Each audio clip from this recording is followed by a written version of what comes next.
Thank you all for coming. I'm very happy to see you. I am delighted to be introducing my colleague from Ukraine, Professor Oksana Mikheieva, who has come here from the other side of the ocean despite difficult circumstances. She comes to us originally from Donetsk, but in the meantime from the Ukrainian Catholic University in Lviv and from the European University in Viadrina in Germany. She is a historian and sociologist who combines those methods in her work. She has been working now, and for the past several years, or at least since we met in Vienna a few years ago, on this issue of refugees and internally displaced persons. And I think most of you may know, and Jenny is not in the room, otherwise he should really introduce this topic. So when the war in the Donbass began in 2014, it created a situation in which not only were people being slaughtered, and even before this full-scale invasion began, some 15,000 people had died. I could have that number wrong. And between 1.5 million and 2 million internally displaced persons. And that's a category that refers to people who became refugees in their own country. So domestic refugees.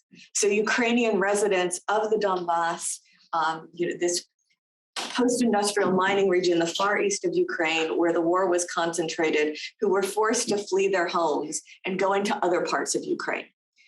So it's conceptually, politically, legally, sociologically, it's a very interesting situation. It's a very painful situation. It's a kind of agonizing situation.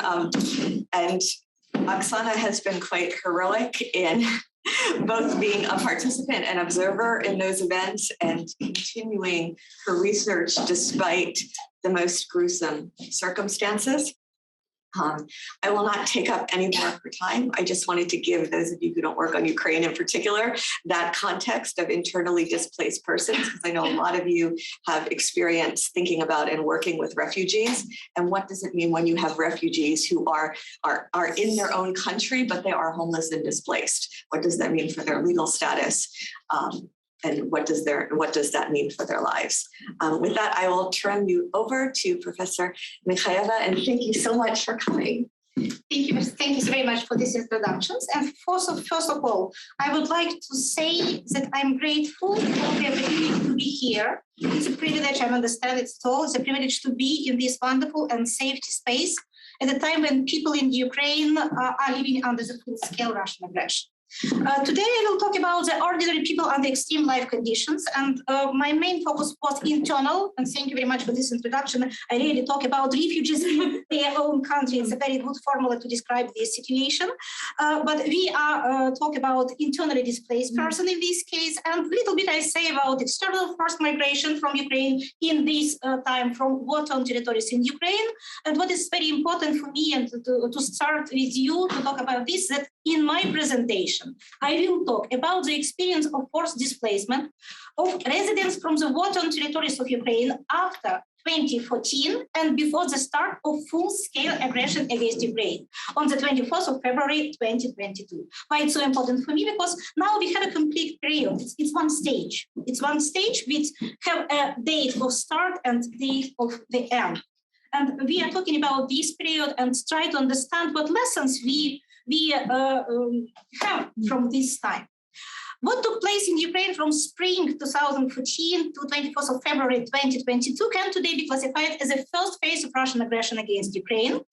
The outbreak of full-scale war marked the beginning of the radically new phase, which entailed a number of changes in Ukraine. It's another very important point from me, because we see how these events push Ukrainian society to do something absolutely new for them.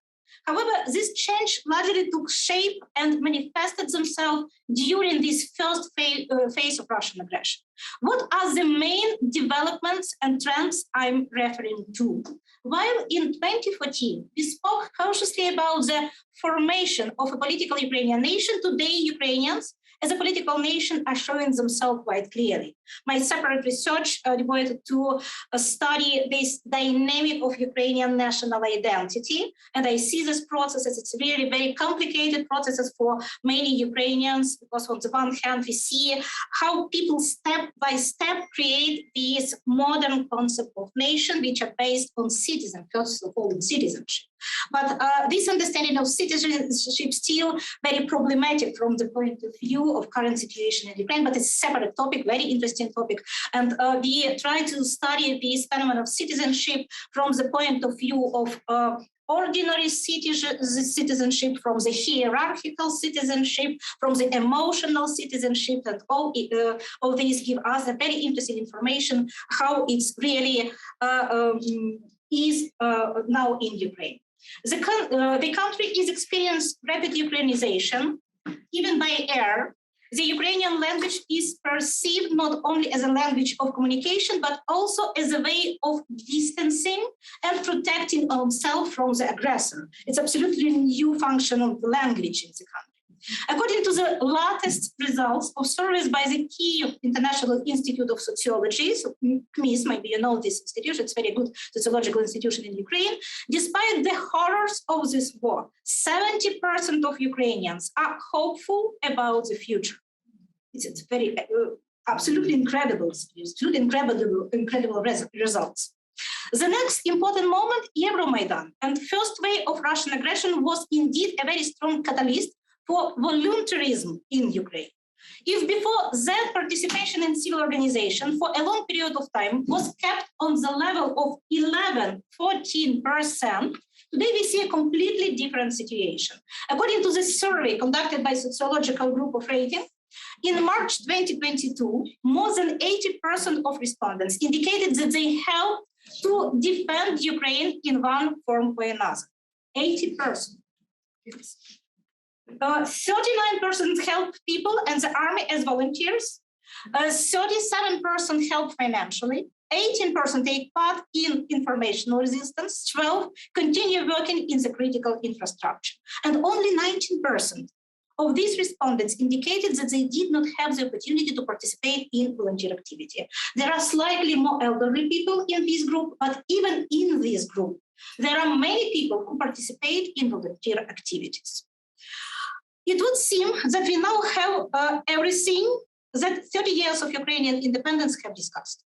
What is the experience behind it? All this marks the situation in Ukraine during and after Euromaidan, and in the time of the first wave of Russian aggression against Ukraine from 2014 to 2022, extremely important to study. And now I start my presentation. I hope it's not everything okay. No. 1 second.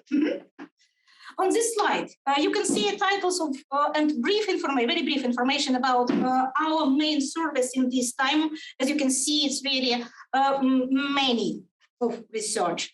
I will not describe all these studies in detail because we have no time for this. Only the one important moment. We have had the opportunity to collect data every year from the beginning, from 2014 and to 2018. In most cases, it was a qualitative method. We conducted in-depth interview with different group of people affected by the war. And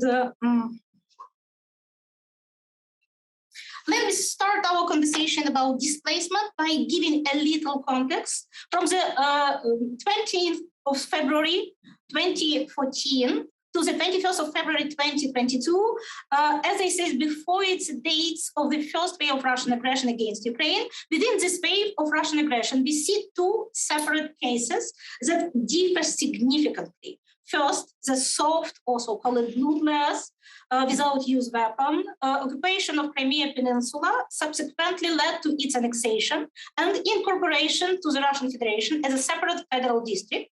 In this case, we have 6 killed people and 10 disappeared. And second, the Russian invasion of parts of Donetsk and Luhansk region, accompanied by a simulated internal civil conflict and a referendum. So it's so important now, because now we see the repeating of such technology in Ukraine, but in other occupied territories. All of this led to formation of quasi-state entities, so-called Donetsk People Republic and Luhansk People Republic on these territories. Terminology is other issue, very important, and I hope after my presentation we come back to all these terms which I used. From my point of view, it's very big issue for all researchers. For example, if you conduct research and involve your participants, which are representatives from the both sides of the conflict, it's very important to have a good language setting, how to talk with people, what terminology to use. It's absolutely impossible to talk with people who live under Ukrainian controlled territory using, for example, DPR, LPR, etc., etc. It's absolutely impossible to talk with people who live on occupied territory using this terminology, occupied territory. And why it's a very big issue for researchers, how to prepare these tools, which are very different, and how to combine them, this information, and make a conclusion if you ask about something different, because these people live in different reality. But then I come back to this second case. In this case, as you can see, we have so many victims here. It's near 44 or more than 44 losses recorded at all. As you can see, of those, more than 13,000 killed and more than 30,000 wounded. 23 or 25% of these losses were civilians. We usually have a problem with calculating the number of victims in this case, and we still have this problem. Why we are using the different number when we talk about the situation, we try to describe the situation. As you can see on the next slide, most civilian deaths occurred in 2014-2015 during the active phase of hostilities in Donetsk and Luhansk oblasts. This scheme clearly illustrates the dubiousness of Russian thesis about the need to protect the so-called people of Donbass. It's next very important combination of words which have a very important sense. It's a part of Russian propaganda, and they try to construct this community, people of Donbass. Such a community has never existed in Ukraine. Moreover, at the level of ordinary people, we have recorded active attempt to deconstruct this cliché of Russian propaganda in many of our interviews. But let's come back to this necessity to understand the specific of forced displacement in this stage and the difference in the condition of forced migration from Crimea and the occupied parts of Donetsk and Luhansk oblasts. In this so-called bloodless occupation of Crimean peninsula, people faced pressure, a threat primarily because of their pro-Ukrainian stance. The wide range of discriminatory practices applied to people who had pro-Ukrainian positions caused their relocation. The residents of Donetsk and Luhansk region fled the war. The forced relocation was caused by a direct threat to the life during the deployment of military actions. It's a very big difference between these two contexts. Accordingly, they had very different perception of the situation and did not always have a pro-Ukrainian stance. What's the problem, and what's the problem of perception of these two groups in Ukrainian society? But not only this, a very important role played a state rhetoric. What I mean, in Ukraine, this situation before the issuing the law in 2018 about this situation, we call this situation officially anti-terroristic operation. Only after 2018, we start talking about war and occupation. It's very important for understanding this context, because people who are were internally displaced person have not a clear statuses and have not a clear understanding where from why they come to other part of the country, etc. In the following slide, you can see the dynamic of registered IDPs in Ukraine before the outbreak of full-scale war. To show you this dynamic, I have used a good visualization from the publication linked to on the slide. But in Ukraine, all this data is public and available on website of Ministry of Social Policy of Ukraine. However, colleagues have visualized this dynamic in very good way. We see that the number of registered IDPs in Ukraine remains relatively stable. This first higher relocation. Compared to 2015, the active combat phase, in the following years, we see a slight decrease in the number of registered IDPs. And there are various reasons behind this decrease in number of IDP. First of all, it's natural death of many people because many people of retirement age, elderly people who pushed to flow because of the war. Then it's purchase of private flats in Ukraine. It's a very important moment in Ukraine. People in this case get a new registration and lose their IDP status.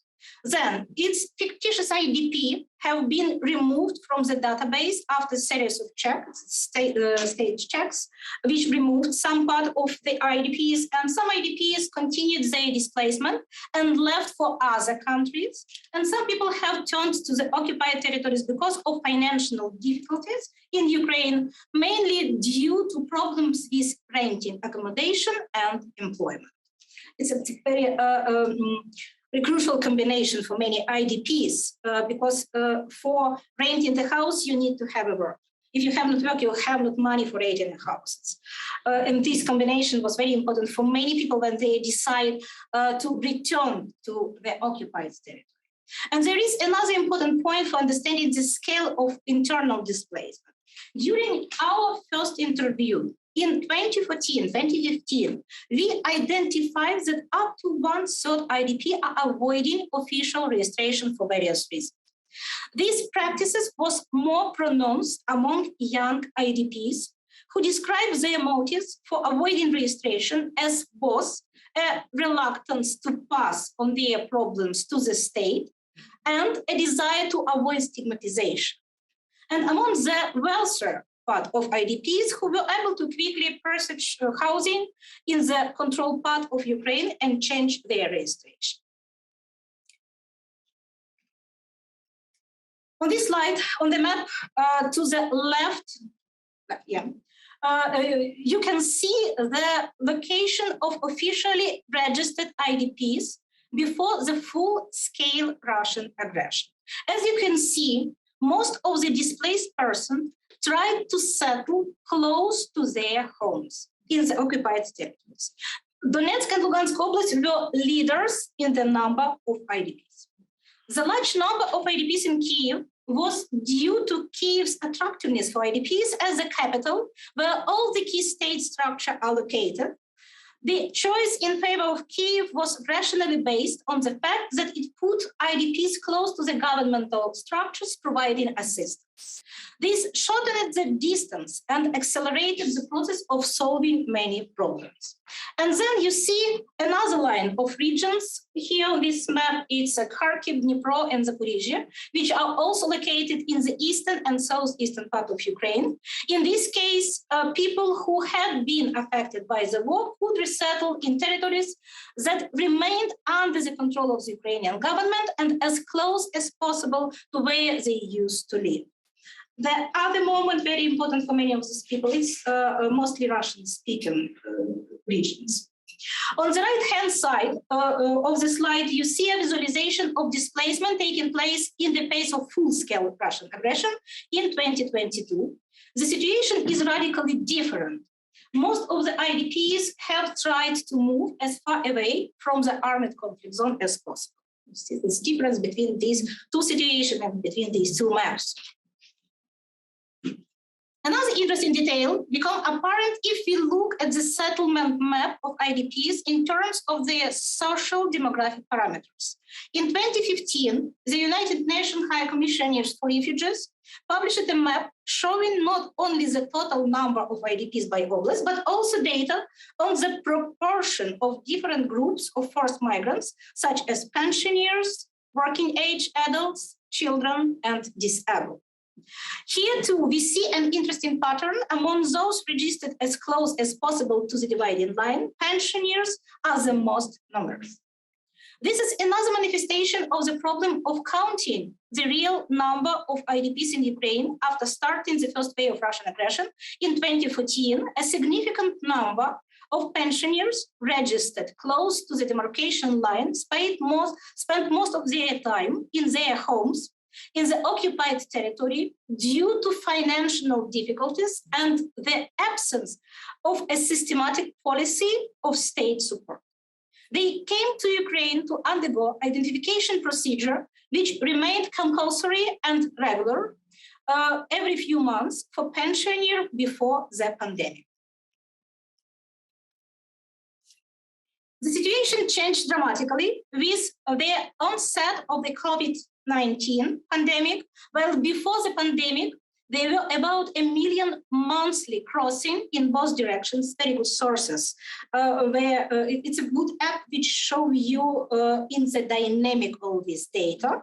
While before the pandemic, there were about 1 million monthly crossing in both directions. With the April 2020 restrictions on crossing at checkpoints, the number of monthly crossing fell to 2,000 and was no longer back to the previous level until the full-scale Russian invasion.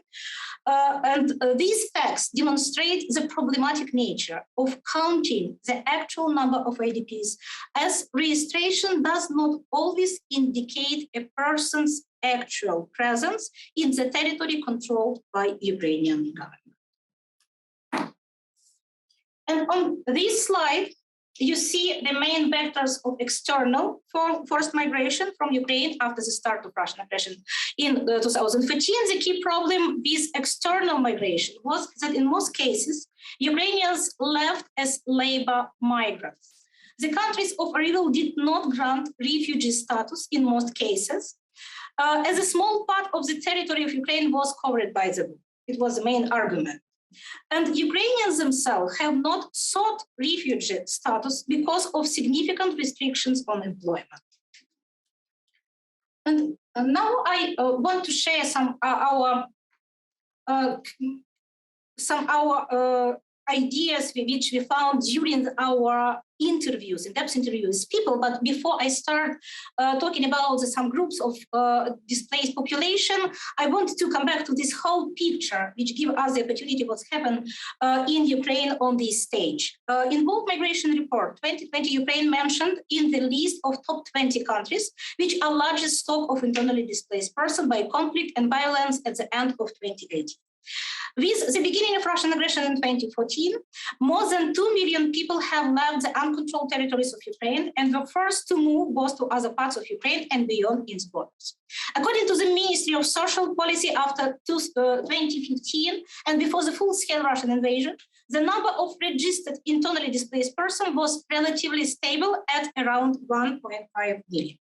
Residents of war-torn territories have also been fleeing the country other countries since 2014. As of December 2015, in the countries that have common borders with Ukraine, such as Russia, Belarus, Poland, Slovakia, Hungary, Moldova, there were more than it's near 400,000 Ukrainians seeking refugees and more than 700,000 Ukrainians seeking other form of legal stay in the mentioned countries.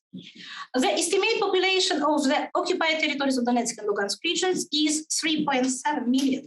There are mostly people who formally remain the citizens of Ukraine. It's other group, it's very important group of population which have not enough attention in many researches and in many state policies.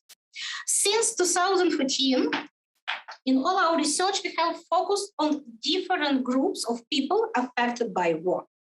These include, first of all, internally displaced persons with their own strategies of migration and adaptation, external migrants who were forced to move by the war, then people residing in the occupied territories who are witnessing a transformation of their everyday lives, and residents of so-called gray zones, the territory between the two conflict parties beyond their jurisdictions, and therefore where no one was responsible for the lives and well-being of people who lived here today. In all these cases, the focus was on the people whose life world have been ruined and who have found themselves in extreme circumstances of war, forced migration, and or under occupation. Together, all these studies could be referred to as the average person life under extreme circumstances. In the context of all this our research, a range of social phenomena arise, which deserve careful attention since they concern the recognition of people's rights to full life and protection. These social phenomena include stigmatization, social exclusion, social deprivation, discrimination, and practices of othering.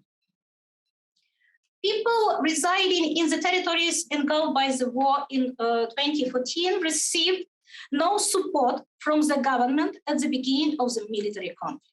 A very small number of people were evacuated, mostly by volunteer groups.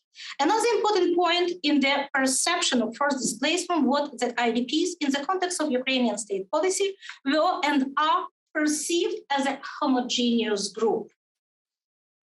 However, this vision of IDPs does not respond to the needs, motivations, and behaviors of different segments of IDPs. And we try to segment this group and look on different segments of this big group, which are absolutely not homogeneous.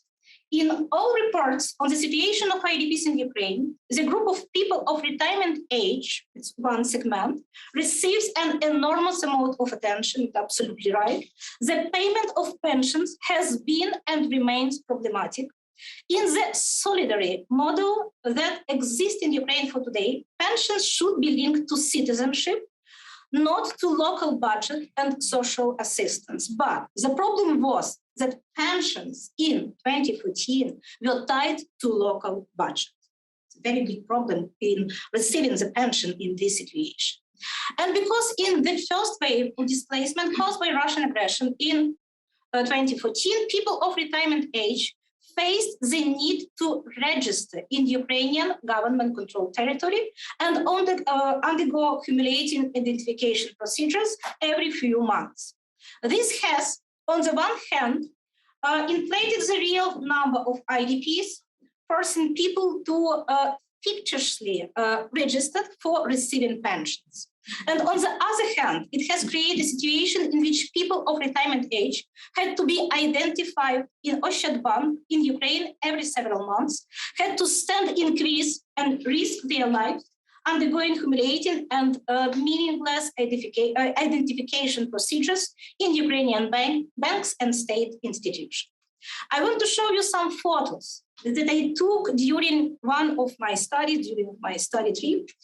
These are people who are lined up to cross the border between Ukrainian control and non-government controlled parts of Luhansk Oblast. It's so-called 0 point, and you see here how it looks like. It's usually near 6 people in one line and very, very long queues with people who are waiting for this crossing the border. Moreover, it's other look on the same position. Moreover, in this checkpoint, people had to cross. Unfortunately, it's not my photo. Previous photos was mine, but this I use in open sources to show you how it was during long period. Now these broken mosts are repaired. Moreover, at this checkpoint, people had to cross over the destroyed bridge, as you can see on this slide. Try to imagine how it was for people of retirement age, for elderly people. It's absolutely horrible situation for many of them. This policy, of course, this policy of identification process especially affected elderly people with limited mobility that end up being completely denied access to pension provision. It has been estimated that the number of such people unable to receive a pension in 2014-2015 was over 500,000. Those who dare to cross the demarcation line for the identification procedure suffered as well.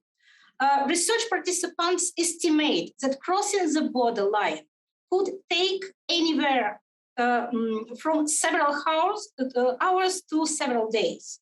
It's really long quiz. It's really much time. You stay in this quiz and maybe several bots to give us something positive, but in Sociology it's clear positive moment. But we see how many businesses arise around this situation. Many people who come to these people who stay in Greece and propose different kind of help to buy food, to stay in the line, to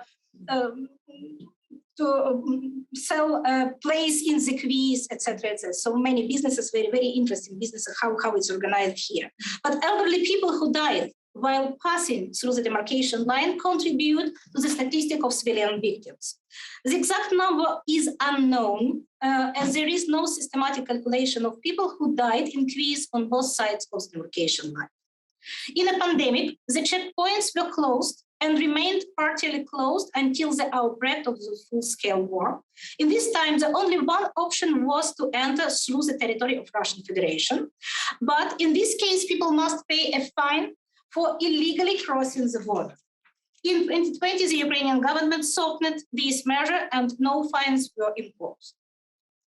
With the full-scale Russian invasion, the scope of occupied territories has increased. Today, it is no longer just a problem of Ukrainian citizens living under occupation on the Crimean peninsula, parts of Donetsk and Luhansk Oblast. It is now also a problem for residents of parts of Kherson, Kharkiv, Zaporizhzhia regions, while the procedure for accruing pension has been simplified. With a bank card, it is automatically extended and money is transferred to the account. But the problem for pensioners in the occupied territory remains the inability to receive this money. The Russian Federation is blocking Ukrainian mobile communication and restricting access to Ukrainian websites and services via the internet for residents of the occupied territories. Even if they have a bank card with money transferred to it, there is no place to cash it, and it is not possible to pay with it by phone in shops, etc. As a result, people either have to find ways to travel to Ukraine government control areas, which is difficult to do given the hostilities, or turn to illegal money changers and lost a significant percentage of their transfers. In parallel, the banks ensure that there are no long interruptions in the use of the card, at least 6 months, as this could indicate the possible death of the beneficiary of their pension. In such a case, payments are suspended until the circumstances are clarified. However, for the real elderly person, the bureaucratic formula of clarification means finding difficult ways to travel to the controlled territory at the risk of death. As of today, after heated discussion about the possibility of paying pension to so-called collaborators seem to have subsided, the Ukrainian state demonstrates maximum loyalty in the accrual of pensions to those who have earned it according to the solidarity pension system in Ukraine, wherever these people are located. After early ambiguous statement about the population of the occupied territory, government officials now clearly articulate the peoples as the state's primary value. However, the reality of war and the lack of effective mechanism for receiving payment, where all options are blocked by the aggressor, remain a problem. Its importance lies in the fact that for people in the occupied territories, it is often a question of survival, which affects how they evaluate the ability of their own state to protect them. Why am I highlighting this difference in situation and policy in the first and second stage of Russian aggression? Because the current policy of Ukrainian state and society towards the victims of the first wave of Russian aggression, considerably more human and less discriminatory in nature, was the result of the struggle for their rights by the first IDPs and these complicated public debates in the country. But let's back to the situation in 2014. Another group seriously affected by the conflict was people of pre-retirement age. People from this category had little chance of employment in Ukraine, have this very big problem of age discrimination. Therefore, they find themselves in an extremely low situation as a result of forced displacement. The amount of state aid for incapacitated person was 1,000 hryvnias, it's near $25 monthly, and 442 hryvnias, it's near $30. It's for your comparison monthly, for those who are able to work. It's very small, so it's very, very small amount. Such payments could not even cover basic food expenses and were, of course, not enough to rent housing. Moreover, this category of people had been completely invisible for most of the international organizations that help people affected by war. International organizations mostly work with target groups on this stage, such as retired people, people with disabilities, mothers with little children, or large family. But this group of people have absolutely lack of help. And this group remained ignored by international organizations. Also, this category was also without help and stay invisible. Then, under these conditions of divided worlds and separated families, there are unmourned deaths that are rarely described in academic literature. Before the full-scale Russian invasion, the average person to enter the occupied territory should send a request to the security service of Ukraine and receive within 10 days a permit for border crossing. Important life events, the death of illness, of a relative, a family reunion, could accelerate this procedure. Also, one still has no spent time providing official confirmation of life events. Also, a decision to let someone cross the line was made arbitrarily by a certain military person at the checkpoint on any side of the demarcation line. The pandemic have worsened this problem. People were being denied their right to cross the border even when they could confirm purposes of important life events. The psychological traumas of the deaths of loved ones who are separated by long distance and unmourned deaths are hard to assess. The interviews I conduct show that in the occupied territory, neighbors got together to bury elderly people who lived alone, and their children never saw their parents dead. Ordinary people who have found themselves in extreme circumstances somehow to try to restore the normality of their life. At the same time, they face certain barriers, both at the level of reaction in the society and at the institutional level. Internally displaced persons were limited in their rights. All Ukrainian IDP have been deprived of the rights to vote on local government elections until 2020. IDPs from Crimea are still defined as non-residents by the country's bank system and have limited access to banking services. Prior to the full-scale aggression, those IDP who were expecting to receive state assistance had to undergo additional humiliating procedures of identification and provide detailed personal information, including answering questions about their loyalty to Ukrainian state.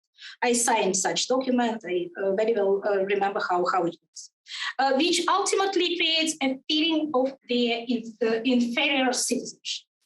The awareness of all this problem and the active presence of IDP in public debates gave rise to many new processes in Ukrainian society. For example, the demand of medical service from more than 1 million people has simultaneously led to an accelerated reform of Ukrainian's medical system. Today's medical system is no longer tied to the place of registration of Ukrainian citizens, and medical services are available everywhere in the country. The struggle for the political rights of IDP has led to the restoration of the right to vote, not only in presidential and parliamentary election, but also in local election in 2020. In the Ukrainian context of war and forced migration, we see many hybrid volunteering practices and strategies, some of which grow into stable and formalized activities and some of which fade away. both because of mitigation and because of burnout of many people who are very actively involved in this volunteering activity. We have this both. On one hand, we have a very active person who do everything now in Ukrainian society, but many of them face with this problem. However, both organized and spontaneous individual volunteering activities have a significant impact on the society. For example, the volunteer psychologists who actively help people to overcome stress on the Maidan in 2014 have seen a change in people's attitude towards their own mental health and towards professionals in this field. And they really now have a very big change in Ukrainian society when people start working under their mental health, start thinking about what to do with their mental health, how to change our system, medical system, and given access to different services which are connected to this new concept of mental health in Ukraine. It's really very, very important change in the society. For example, in one our research, we have both part, it was a quantitative and qualitative part of this research about different kind of practices connected to the mental health. And we ask our participants about how they try to solve their problem if they feel something goes wrong, what they do. And only 2.8% of our respondents says that they come to the professionals and ask about help in mental health issues. It's very low level. It's really very, very low level of working under this issue. But on the other hand, we see that this situation accelerate this development and people start thinking about this. It starts during the Maidan era. It was very important when people see that it's very difficult for them to perceive the situation, to live in this situation. And many psychologists come to the Maidan like volunteers and start to give the help to people, and these accelerate this change in the culture of mental health, working on the mental health issue.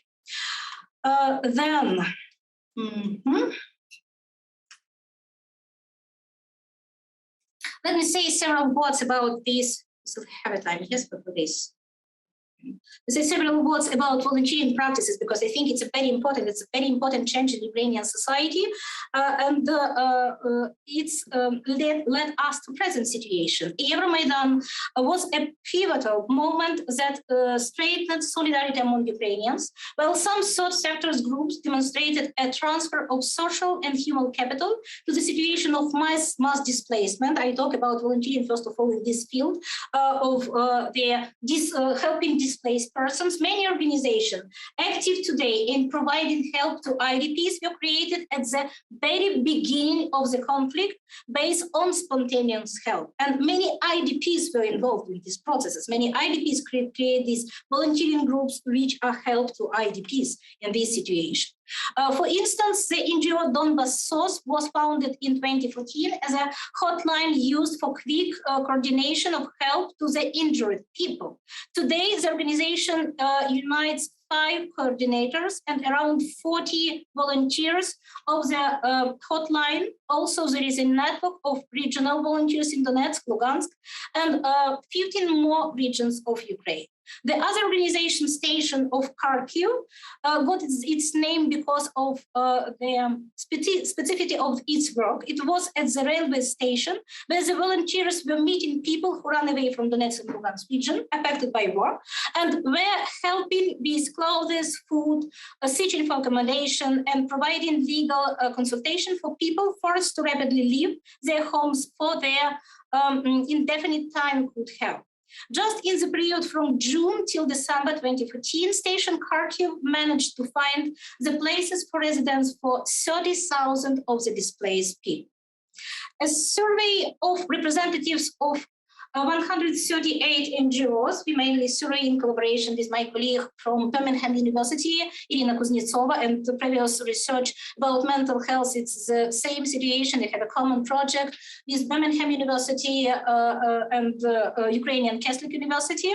And in this research, we talk with 138 representatives of NGOs in Ukraine, And we see that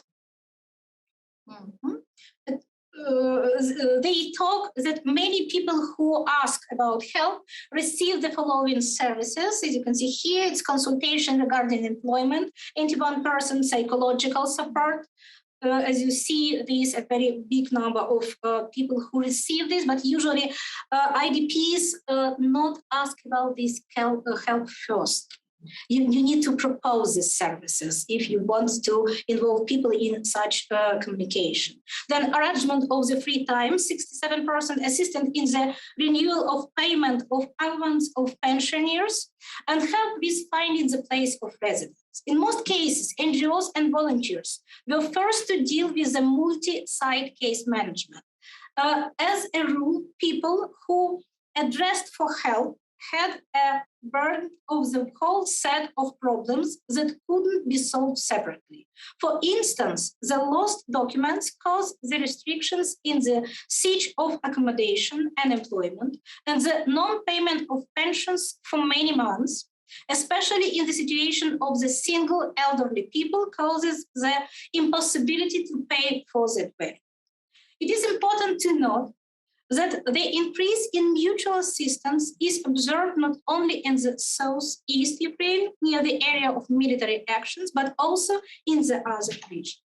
The complex and flexible work volunteers involves good logistic and management, builds on trust and informal connections, makes use sparse sponsorship fundings, and is publicly owned. This widespread involvement of people in charitable activities creates a feeling of engagement and solidarity that is crucial during the war and displacement.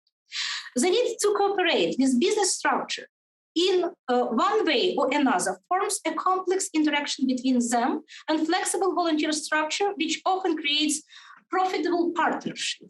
Businesses, in most cases, there are small or medium-sized businesses. It's specific of this communication because large businesses usually work with their charities, but small and middle businesses very actively communicate with volunteers. See volunteers group as a professionals to whom they can entrust and delegate social work. And trust as the basis of this relationship in turn encourage volunteers to worry about their reputational capital and strive to make their activities as open as possible. It's very important processes. And in the context of social upheaval and awareness of the state's considerable lag in the response, professionals who entered volunteering often saw it as an alternative to the unwinding state machinery as an opportunity to implement projects that they could not implement within the already existing structure. In this case, we can speak of the powerful reformatory potential of the volunteer movement, which through its activity shapes new model of behavior and creates orientation patterns and values. Overall, it provides a better understanding of the mechanism of horizontal mobilization in Ukrainian society under conditions of full-scale war and that unique situation of interaction between volunteer groups and sub-sector business and state structure. And as we can see, Ukrainian society and representatives of state structure have learned from the situation in Ukrainian society as a result of this first stage, of this first wave of Russian aggression. In most cases, there are quite complex processes that deal with the issue of identity, awareness of oneself as a political nation, and the development of a new language for speaking about what is going on around us. However, the situation of Ukrainian visibility, of having a position that sounds in different languages, is a result of discussion and experience of this first 8-year period after the Russian aggression began. It was the experience of volunteering during this period that allowed the volunteer movement in Ukraine, in the face of full-scale war, to mobilize not in days, but in hours, and start working to defend the country and support the population and the army. The policies towards IDPs in Ukraine who fled as a result of the February 2022 phase of the war use best practices regarding IDPs that were formed during 8 years and be aware of the areas that were the most problematic regarding the response to the IDP needs. The areas where the response was less efficient include the lack of affordable and accessible accommodation and the lack of social housing. We still have this problem in our country. Issues with pension and benefits, the lack of recognition of the benefits of mental health support, stigmatization of mental health, and the lack of accessible mental health support, issues with the employment of people of pre-retirement age. And given that globally, that number of IDP increased from around 17 million in 1998 to 59.1 million in 2021, and that many refugees experienced protracted internal displacement before crossing international border, the lessons from Ukraine can be available in addressing similar challenges in different contexts. Thank you so much.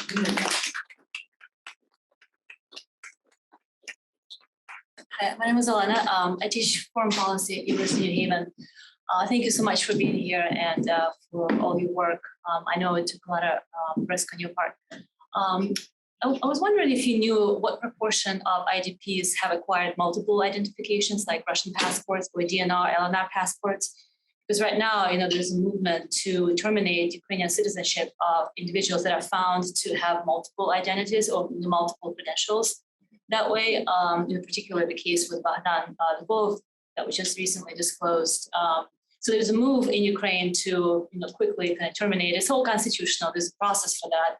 But I was wondering if if that was part of your research, and if you know proportionally how many of IDPs have actually managed to have Russian passports and DNR, and if it hurts them right now as they kind of rebuild their lives. Mm-hmm. Thank you very much for this question. It's really very important to understand what's going on these occupied territories. As I know, the last data before the full-scale aggression, it was 700,000 people who take Russian passport. But unfortunately, I don't know proportion because I usually use in-depth interview. It's not for proportions. But what I know about this situation, it's absolutely not surprise for many people who are deal with this issue like IDPs. They know it. On the case of Crimea Peninsula, you need two passports.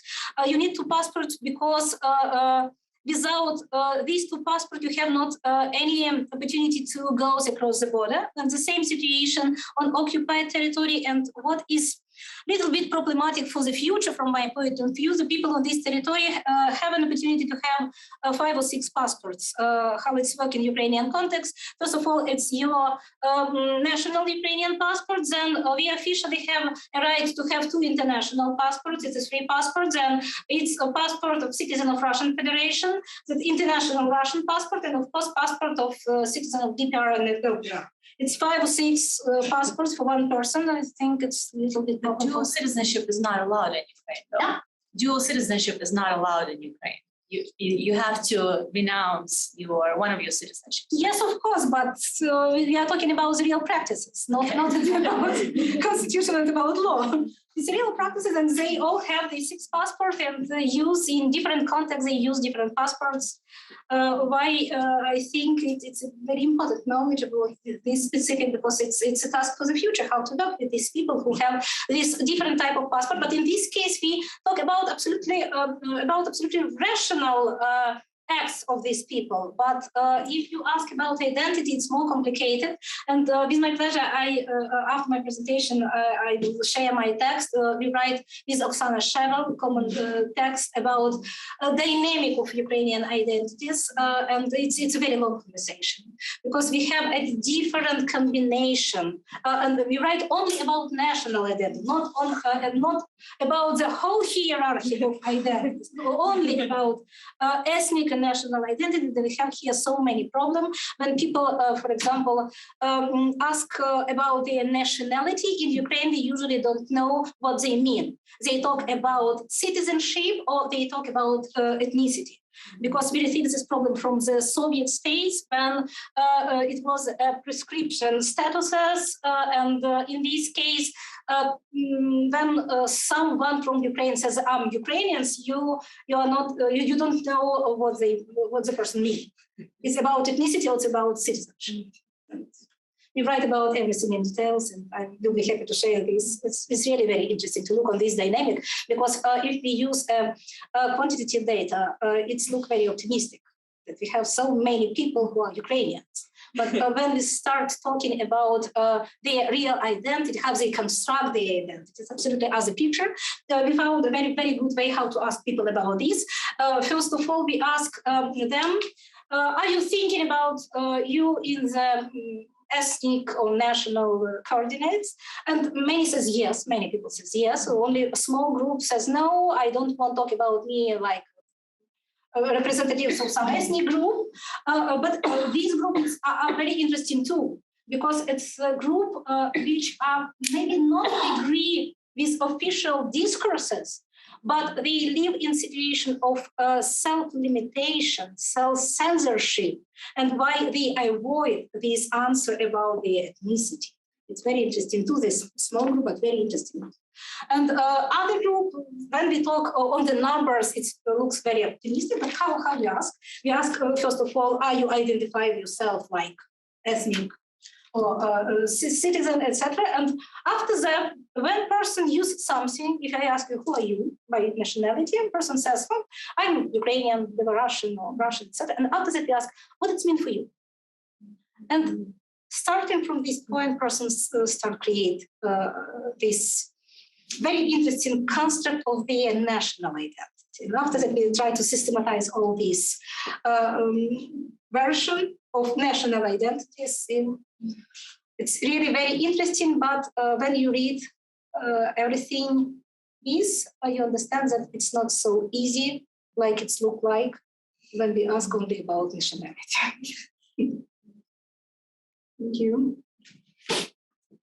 Yeah, hi, I'm Isabella. I teach political science here. So my question actually builds on this, which is about the use of language. So what languages do they use? And not just by the internally displaced persons, but by the officials, or like both by the volunteers and by the state officials who meet them, and sort of that's what you observe in their interactions.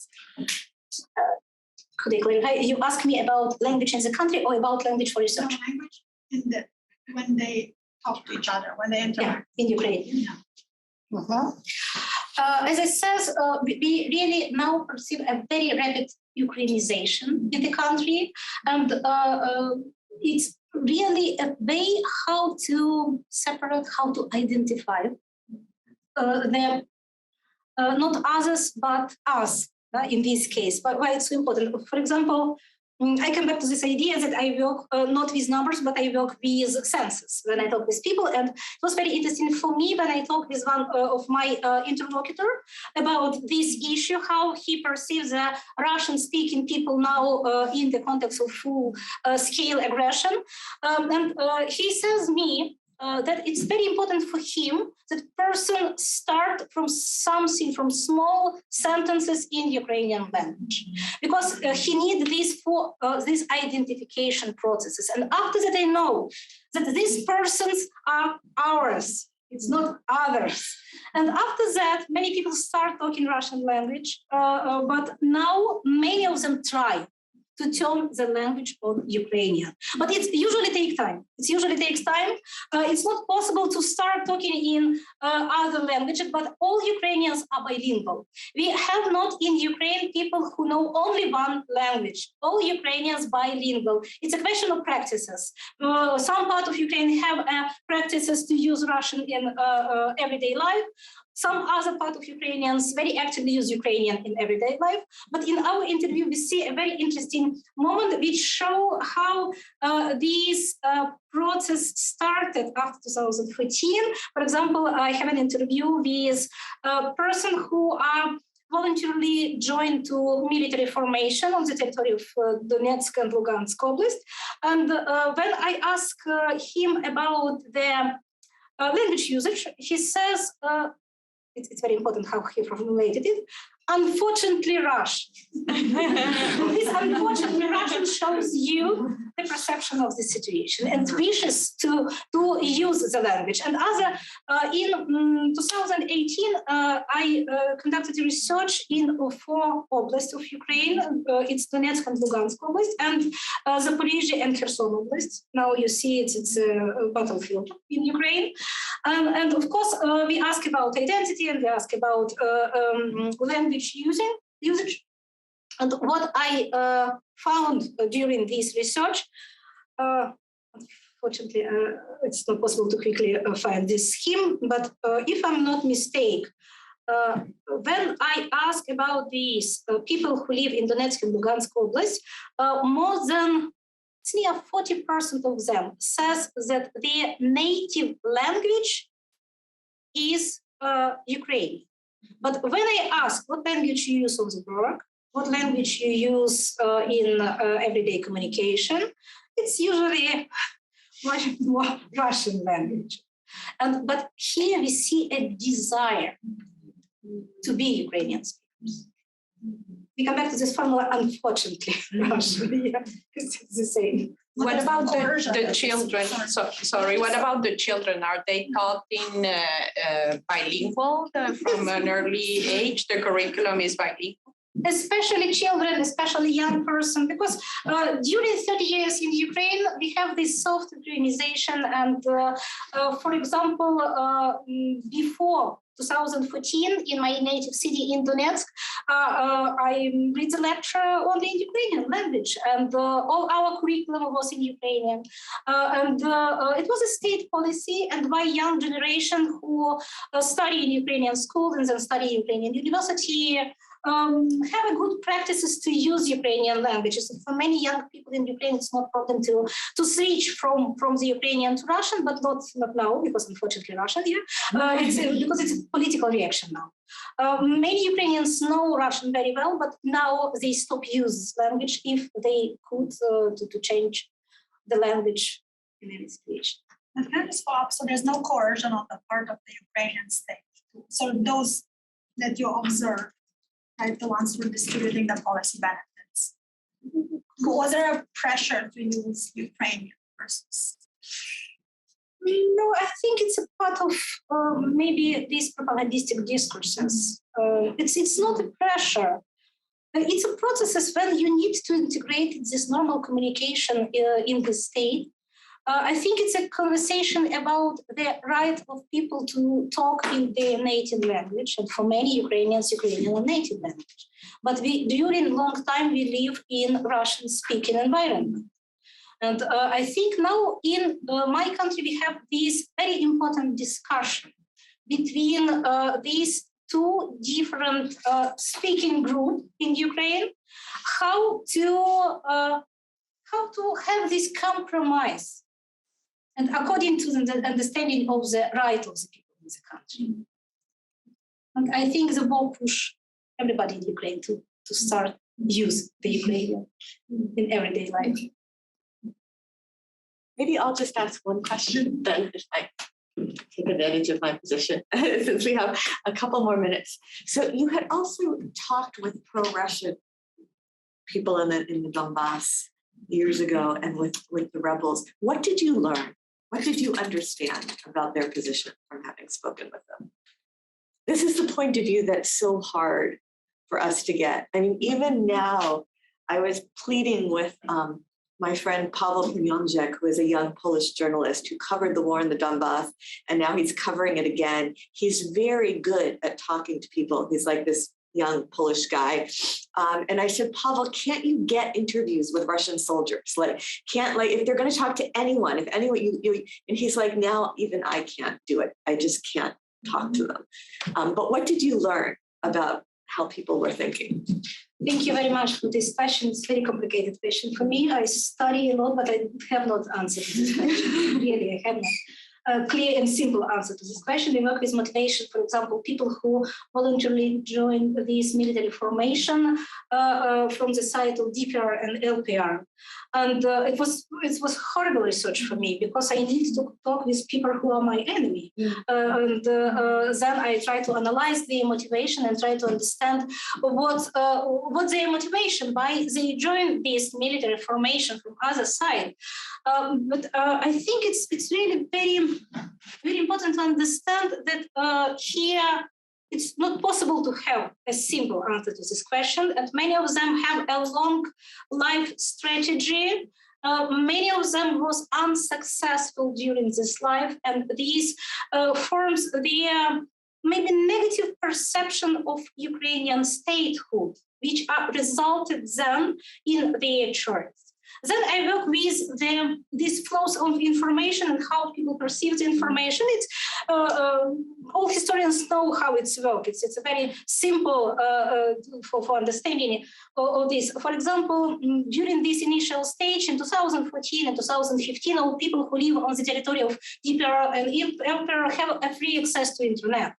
But when you have this free access to internet, why you not diversify the information? Why you don't read the other sources? No, many people don't read, and how it's work? It's usually work in a very simple way. You start read some text and see that it's opposite to you. You not agree with this text, and you close these sources and start search the other sources which are very close to your perception of the real situation. And after that, we see how these audience are encapsulated during this stage, and the distance between them become very big, and they are oriented to absolutely other model of perception of situation, model of behavior, etc. It's so many reasons, so many reasons, and we see from the point of view of their childhood, from the point of view they are successful when they start their education. For example, it was very interesting for me. Many of our interlocutors from that side of the conflict says about their educational strategy like a very specific. For example, it's combination of radiotechnic and culturology. It's person try to find themselves in absolutely different spheres, and in the result have not any good result for their successful life, for example, in this region. But it's really so many moments which are important for understanding how it's working.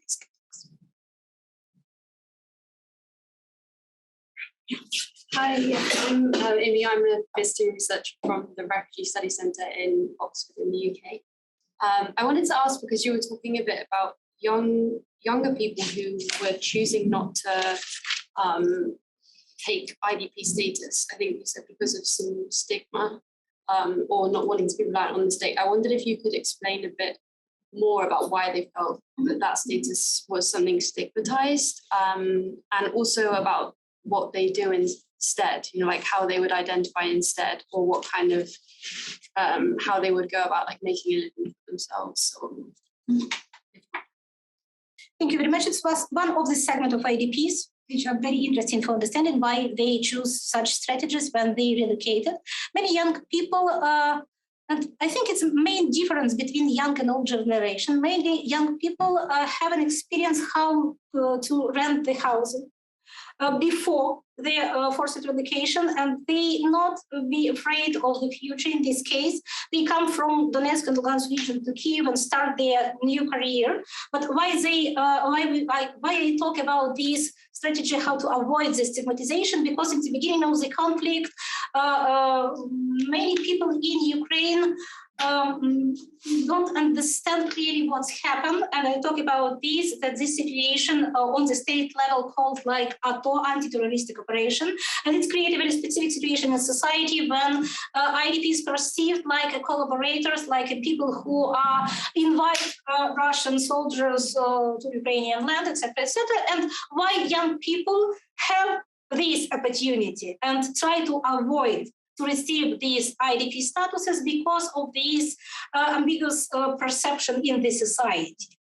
And it really was much more easy for them because they have this previous experience, how to live without parents, how to rent the houses, and why they try to. And many IDPs receive these document about IDP statuses when they need to have this help from the state, this aid from the state. But then it's become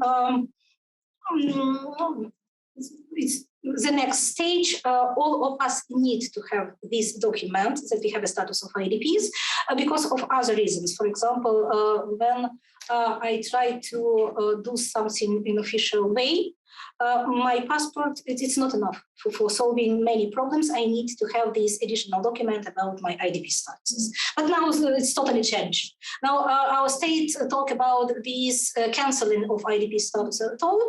But on the other hand, we still need these statuses because it's still about the help of people who are perceived the war, who need this state help, etc. It's a question of discussion in Ukrainian society, how to be with the status. What it's mean now to be an IDP and how to deal with the status in Ukrainian society now.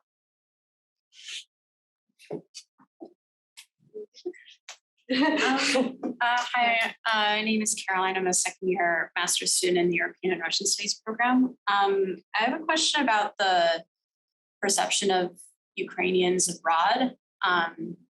At least, well, I was in Poland over the summer helping out at a reception point for refugees from Ukraine, and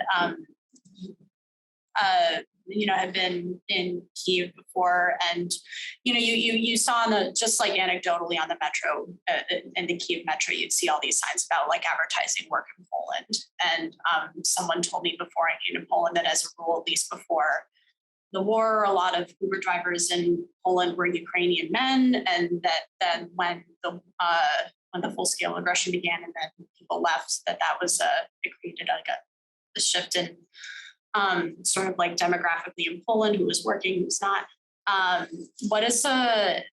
Have you seen any, like in terms of, and then Lisa, and then just walking around, the significant outpouring of support for Ukrainian refugees and how people put aside businesses, like their livelihoods, to devote significant portions of their time to helping people coming in. What have you at least noticed in terms of the evolution of perceptions of Ukrainians abroad over time and how that's evolved? Thank you. It's about current situation. Thank you very much. I know much more better situation in Germany because I live in Germany and helped many refugees from Ukraine during this period, and very actively involved in these volunteering procedures in Germany. I know how it's organized and how it's working in Germany. Perception rather positive. And of course in Poland too, for me it was unexpected level of support from Poland society. It's really very high level of support, and you need to know that it's not state support. First of all, support on the level of the society, Polish society. Polish people are very actively reacted to the situation.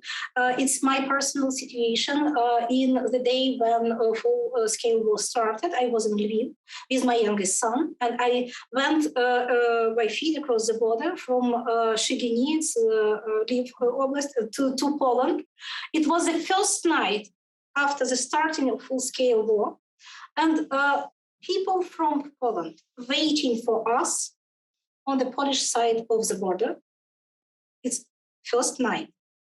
They come to the border and pick up people and help with any question.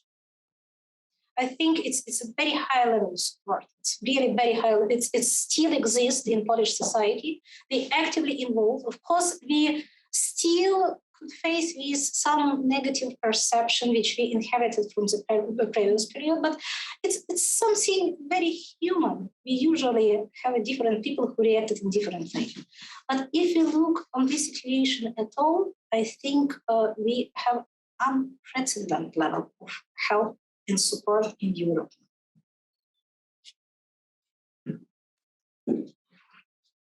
Thanks for the presentation. I have a question in terms of the joining the armies in terms of a younger segment of the IDPs, right? In terms of comparison between the younger segment of IDP and the rest of the young people in Ukraine joining the war after 2014, or joining our army after 2014, and also like more recently, do you see some sort of variation in terms of, for example, bureaucratic hurdles for them to join the army because of the identity barriers or so forth? And secondly, is also what's their intrinsic motivation in terms of serving the state, right? Have you seen any evidence or insight about it? Unfortunately, I have not any research about this, and it's maybe only my feeling, my understanding of this moment. So, when we work with this motivation in 2014, because we have these two groups, on the one side, the people who support this DPR, and on the other side, it was Ukrainian volunteers. And it was really very interesting to look on this motivation, and many of them who voluntarily involved in such fighting against this enemy on this first stage of the war have a very clear description of their identity. What I mean when I start talking about this, what I mean. In this case, when you are not sure in your identity, when I ask you about your identity, you start very long and very detailed description how it's possible to identify you in different situations, etc., etc. If people are sure in their identity, it's usually very clear and very simple answer. I'm Ukrainian. I'm a citizen of Ukraine. It's my country. It's my duty. It was very interesting to compare this description of identity from these people who support DPR and people who join this Ukrainian volunteer formation. And I think the same situation might be now in present day, when many young men, and not only young men, not only men in Ukraine voluntarily join army. And I think it's a very strong motivation which are connected with this model of political nation. I talk about this today, and I think now Ukrainians really perceive themselves like political nation. It's a very important role, and all Ukrainians understand that we are talking about our future in this situation. It's our duty to save our future, and I think it's a very, very strong and main motivation for many our people who now join army. Ukrainian. Well, please join me. I want to thank Professor Mikheieva. I think there's still food out there, so I'm going to do my Jewish mother thing and encourage everyone to eat their protein and vegetables. Briefly, in response to your question, and for the non-Slavicist here, there's a novel that recently has been translated to English by one of Oksana's probably colleagues, Volodymyr Rafenko from Donetsk, that he was an internally displaced person. He moved in 2014. A great novelist who had been writing in Russian, learned Ukrainian, and wrote this novel, Monda Green, about the experience of being a displaced person, and reconstructing, a self in a language that was his but wasn't quite his, and was wonderfully translated into English by my colleague Mark Andrejczyk at Columbia, and has just come out. So I just wanted to, if you want to commune with that experience, from the point of view of literary fiction, I encourage you to do that. Students, please feel free to hang around and talk to Professor Mikheieva. As you see, she's very friendly and approachable. And please join me in thanking her.